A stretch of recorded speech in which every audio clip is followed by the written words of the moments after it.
Christ. All right. Okay. All right. My name is Tsunami. I am here with my four very good friends once again. It's Caninius, it's Equal Scorpion, Markster, and T-Drivers, and we're going to be getting into the specifics of some cause. And today, we're talking about my caw, the most important caw of everyone that we're going to be talking about, Lex Xander. I'm not going to go into great detail. I'm just going to kind of talk about, like, what happened with Lex Xander and what he kind of meant and my vision for him. I guess I'll start from the beginning. I made Lex Xander. It was kind of just like a like what's the word I'm looking for here? I don't even remember why I made him. I think it was just because I wanted to make a call that was just a person, like just a wrestler. Because before that, any calls I would have made were like poop poo pee pee man, like the worst thing you've ever seen in your life. But uh Lex Xander started in CWF, which was another colleague that was long ago, and which kind of evolved into XWE, where like everyone kind of met up, and that really became the thing. And I really, not to sound like this guy, but I think Lex Xander worked and did what he did and got to the point that he got because at that time I was horrible at competitive wrestling, but I could do promos and like character work and stuff like that. And I think everybody wanted that kind of person that was like, they didn't have to worry about fighting him. Like they didn't have to worry about, getting annoyed at like thousands of reversals and stuff like that. But like they could kind of play with, you know what I mean? Like they could play with someone who was like they would do good character work and stuff like that, but they know they could beat. And that kind of evolved in Lex's character. He was a heel and he never really needed to win a match, but when he did win a match, he thought he was the greatest of all time, blah blah blah blah. Lex Xander was kind of like the first. I mean, maybe not the be all end all first, but really like the first workable talent, I guess you could say. Right, because it's not like nobody else did character work or promos. It was just that everyone else was really good at the game, and what XW was at the time was competitive, and everybody was very good at being competitive. Lex Xander lost to the worst people ever, and it made me at the time it made me so mad because I was like, no, this can't be happening. But it ended up working out in the end, and we talked about this when we talked about XWE, but Lex Xander was part of the real, I guess, first technical sim match in XWE, and I think that boosted him even further. And he had tons of nicknames, tons of gimmicks, and stuff like that. And I think that, like, if I could narrow down like his biggest match and kind of what made him what he is and defines Lex Xander, it's definitely the ladder match with Victimrax at Christmas Chaos, because he comes in as the hero of XWE. XWE is all on Lex Xander's shoulders. Victimrax is the big bad evil guy who's trying to take it all away. And at the end of the match, you can actually go watch this match on XW and HD or twitch.tv/XW official. I believe it's still on there. But at the end of this match, Lex Xander is climbing up the ladder after they've gone through tables and ladders and bludgeoned each other with weapons. And Elliot Maverick, which is Equal Scorpion, on commentary screaming, "Save our company! Save our company, Lex!" Yep.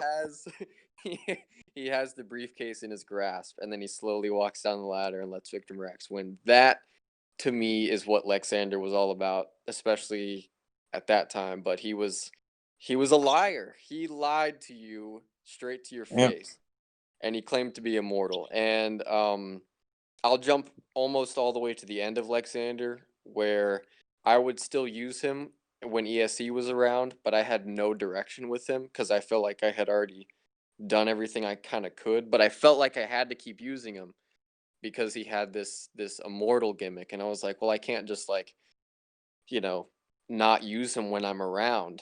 And I would leave. Me personally, I would leave and come back so often when it came to the colleagues. I would leave for 6 months, come back for another 6, and so on and so forth. But at the end of it all, he wrestled Nick Xander, who was Markster, and Yep. was Lex's in kayfabe younger brother. And I feel like the way we told that story, kind of like cemented that, and it was like, okay, he doesn't need to be immortal anymore. Like he's done. So yeah, that was Lex Xander. That was one of my main cause, and that's all I really like have to say about him. I Yeah, feel like I I got.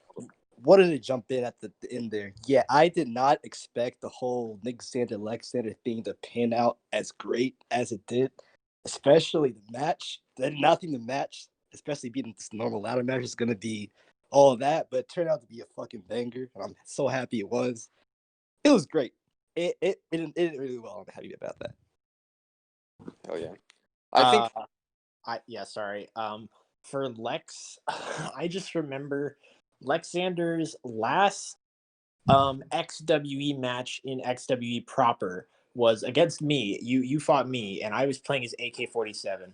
And like you hadn't told anyone, but you knew you were on your way out from your part-time run then, and your whole gag in that match was the Lex Xander potato chips, Oh and Christ. you would go to the audience and be like, "Buy my potato chips," and I was a I was a serious wrestler facing a guy who was over talking about potato chips. It was not a fun experience, but it was a memorable one. And I think Lex Xander was really good at being memorable. And I think that's where the immortal gimmick really fit in. Because, Tsunami, the way that you talked, the way that you delivered Lex Xander's history, you wouldn't know how many matches Lex Xander actually lost. You know It what was I mean? a lot. It was so many. But you still lost after every pay-per-view, that was all anybody would talk about was the Lex Xander matches. And that's how you got your XW Hall of Fame ring, honestly.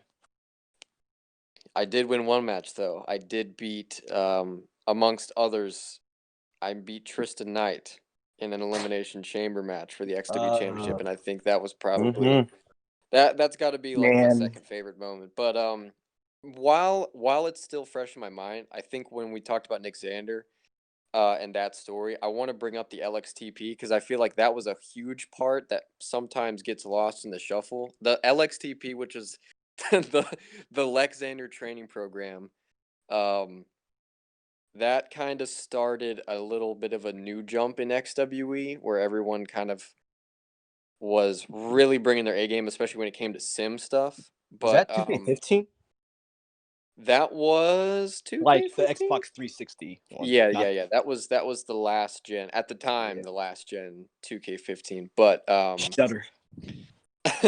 the reason I think that's important is because for ABC, in our little kind of kayfabe way, we've got trainers training the new talent. The reason why we're doing this series is to kind of bring like light to some of the new talent and kind of relate them to what we've done in the past. And so the Lex Xander's final match, the way this all kind of ties is Lex Xander's final match was with Nick Xander, and it was basically like, if you beat me, you can take the LXTP and build the next crop of talent kind of thing. Nick Xander won, Lex Xander lost, and the rest is history.